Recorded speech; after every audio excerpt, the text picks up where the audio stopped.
نو زما عزیزانو عرض مې دا و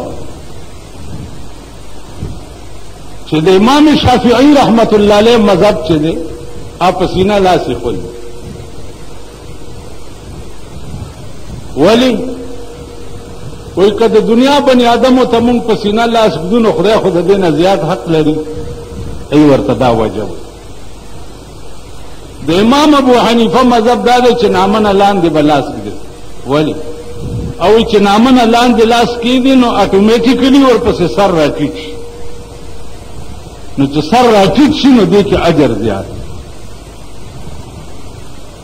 تاسو خیال راکړئ هر امام مستقل حدیث نه استنباطات کړي بیا پیغمبر چې څو وخت کې دا قانون 14 کاله جوړولو دا خلق خو نو مسلم خلق یو زمانہ داسم وا په دې امت باندې چې دوی ته په میس کې خبرې مرواوي خبرې چا پښتنه وکړه چې جی دا ولې وی دا ځکه چې دا خلق نو مسلم دي کته ورته وایي چې داسې به ولاړې دیخوا دیخوا به نه ګورې توخېږې به نه کله به ټیټېږي کله به پاسېږي هسې نه چې دی تنګ شي او چېرته ونه تښتي نو ورته وویلی شو چې نه ټوخېدم پکې کوه که توکاڼې توکېم تو کوه که چا سلام واچلو وعلیکم سلام هم وایه په خیرال هم ورته وایه او لاندې باندې کېږه مونځ هم کوه او چې څه وخت کې د دوی په رګ و ریشه کې اسلام ننوتو بیا د صحابو منځ کتلې طحاوی او کتاب دے امام طحاوی دا اول شافی مذهب او بیا وروسته حنفی مسلک شوه یو طحاوی وګورئ په یو جانب د مخالف دلایل بیان کړي دي او په بل جانب داغه جوابات کړي دي دا ټول اختلافات چې دي په منځونو کې لاسونه لاندې باندې وغیرہ وغیرہ دا اختلافات د اولا عدم اولا دي اولا عدم اولا دا مانا چې امام شافعي وی بهتر پسینه لاسی خول او امام ابو حنیفه وی بهتر نامن لاندې لاسی خول شافعي ور تخپل وجوي او امام ابو حنیفه ور تخپل وجوي نو اولا عدم اولا اختلاف چې ده پاغي بنیادی شی نه خرابيږي چې همونځ ده کچا دل تلاش کې هم مونږ کی کچا دل تلاش کې هم مونږ کی استاد چې چرته دا خلق وګوره یو اختلاف بنیادی ده آب درته اند جمعه کې وای چې نور ټول اختلافات چې دي اولا عدم اولا اختلافات دي یو اختلاف بنیادی دی چې امام پس رستو الحمدلله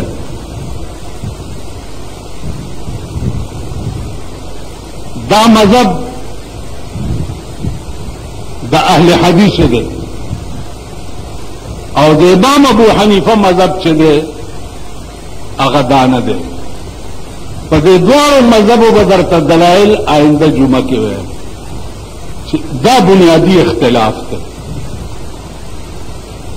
د دین سوا نور ټول څیزونه چې دي په مانځه کې کچاخپو منځ کې فقهاو لیکلي دي چې والفصل بين القدمين قدر 4 أصابع في القيام د خپو منځ کې به 4 ګوتو عمره فاصله پرېږدي بعضې سړی چې راشي که د خیال کړي دومره د خپې دغه داس لکه څه کوي خدای دې خونه ورانه ټول ملک دې ونیو. خیال دې راغی. بل دا چې بعضې وخت کې دلته هم داسې شوي دي چې ولدوالین نه رستو آمین په زوره ووایي. وایي که چېرته ما اورېدلي دي کم ځای کې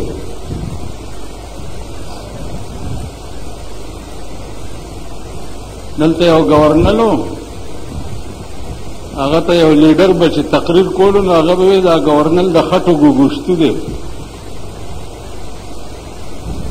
نو ما هغه نه تپوس وکړو چې دا د خټو ګوګوشتو څه مطلب دی؟ ویل د خټو ګوګوشتو دا دی چې شکل یې وي او اواز نه کوي ګوګوشتو. تاسو هغه د خټو ګوګوشتو والله که په هېڅ شده او بد پوهېږي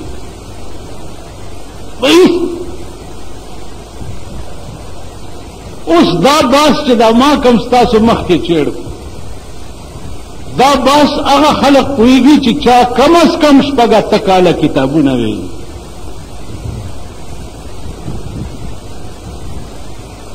شپږ اته کاله فقه ویلي، اصول ویلي، حدیث څه ویلي، په دې باس هله پوهېږي. اوس که نه کې پوښتنه درنه داسې وکړي که کې پوهېږي نه کې. بل یو اختلاف دی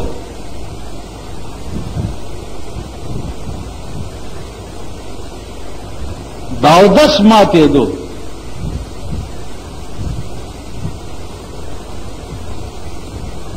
د بعضې ائمهو مذهب دا دی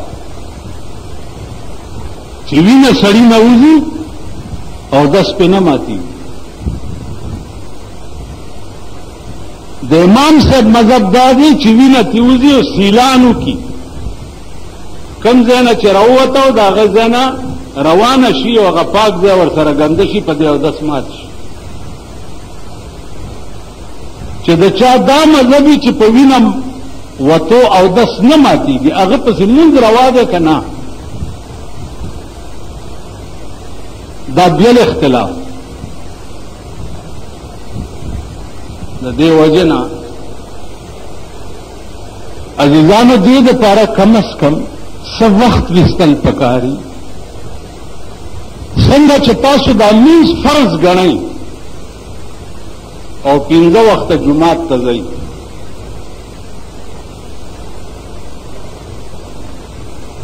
دغسې د دې لمونځ لوازمات چې څومره دي دا فرض دي.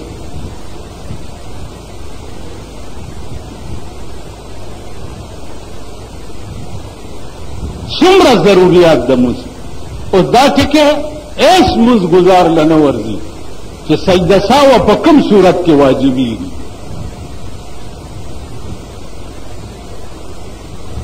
چې څه شي کې تاخیر راشي سجده سهو واجبېږي او چې څه شی ترک شي سجده سهو واجبېږي.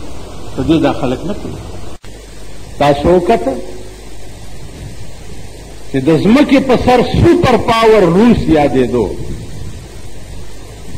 د ځمکې په سر د دې کابلیانو دا ببر سرونه او ببرې ګیرو د لاسه خدای تباه او برباد کو که نه؟ نن په هغه کابل باندې هغې له خدای نوره ښه کړه.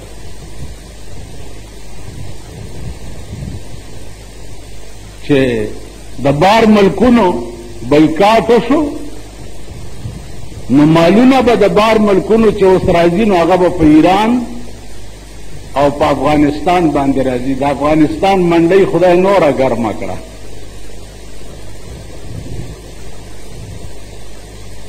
نور د فائدې اسباب ورته خدای جوړ کړو. نو زه دې پاکستانیانو ته وایم چې د خدای بندگانو که طالبان غوندې خلک بې موره بې پلاره نن د کابل نظام چلی نو په هغه ایمان تاسو هم عمل وکئ که نه؟ دا عیاشي او عریانی او لوفري او بدماشي او دا رامتوبونه ټول پرېږدئ او هغه د دین لار اختیار کوي لکه هغې چې اختیار کړې ده. ته وګوره چې د پاکستان جواب بیا څوک کولی شي.